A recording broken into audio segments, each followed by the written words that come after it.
Donc c'est un projet de conserverie inclusif et responsable du champ à l'assiette.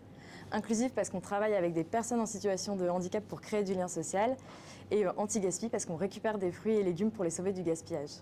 Alors aujourd'hui, on a envie de vous montrer un partenariat qu'on est en train de mettre en place avec les paniers de Léa pour créer des animations dans les entreprises et pour justement sensibiliser au handicap et créer du lien. Et je sens que les clients sont vraiment sensibles à la démarche de l'anti-gaspi.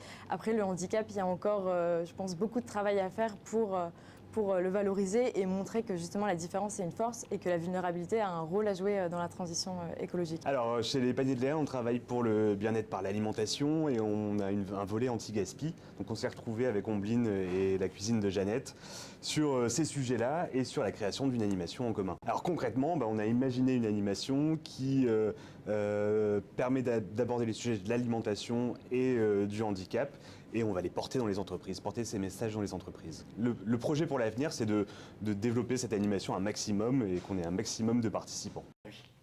Donc aujourd'hui, on est là pour découvrir le partenariat entre la cuisine de Jeannette et les paniers de Léa. Ce projet, c'est un projet qui travaille autour à la fois de l'anti-gaspillage et de l'inclusion, donc deux sujets qui sont importants pour moi, qui travaille sur les objectifs de développement durable, deux sujets qui sont liés. Et donc on a un beau projet, c'est de mettre des personnes en situation de handicap face à une table de cuisine et des gestes qui nous paraissent à nous anodins.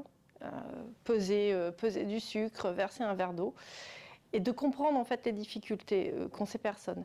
Donc le projet de Ombline, c'est de permettre de créer des liens en fait entre les personnes, de se faire prendre conscience des difficultés qu'on peut avoir, de travailler autour de ce thème essentiel, l'anti-gaspi, parce que c'était quand même ça à la base le sujet. Prendre ces légumes invendus, ces légumes un peu moches, comme on dit, qui sont négligés, en faire des conserves, en faire des produits transformés. Et c'est encore mieux quand ça rejoint une autre thématique qui est celui de l'inclusion, le handicap qui n'est pas toujours, malheureusement toujours pas aujourd'hui traité de manière suffisante et satisfaisante, avec des vraies difficultés pour les personnes. Moi, quand j'entends qu'il faut plusieurs mois pour avoir un cours, pour apprendre à utiliser une canne ou à utiliser du matériel, je trouve ça aberrant à notre époque.